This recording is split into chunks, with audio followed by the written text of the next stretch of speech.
Mrs. Betty Thompson has always motivated her students to follow their passion and excel in their work. The key is to love what you do, and no work will ever be boring. She always said, a young, enthusiast, passionate teacher, her students always belong to the corporate world. Joseph and David were two aspiring students who came to class to learn about invoicing. Joseph is a middle-aged and has been working in the accounts department for a long time. He is a hard-working man, and his experience reflects in his persona. David is an MBA graduate from Excellence Academy and is only few months old in the industry. He is a quick learner and excited to venture into new arenas and explore different ideas.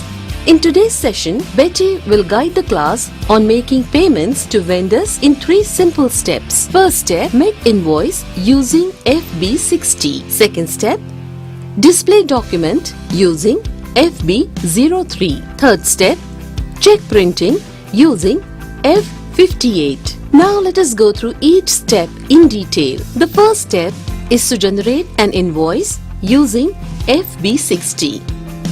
When the screen opens, enter the 10-digit code of the vendor to which the payment has to be made.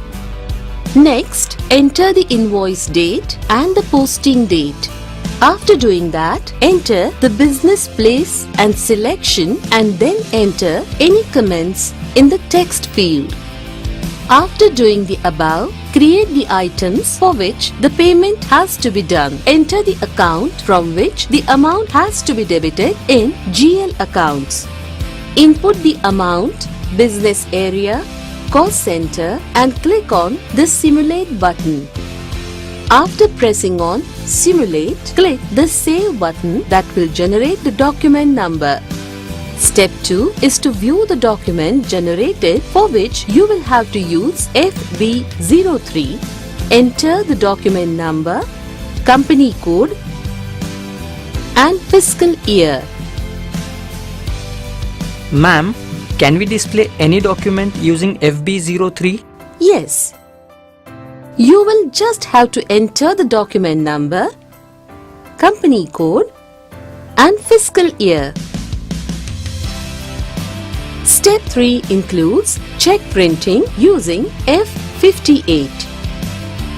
Here you will have to enter the following details like company code, payment method, house bank, check lot number and press the Enter Payment button.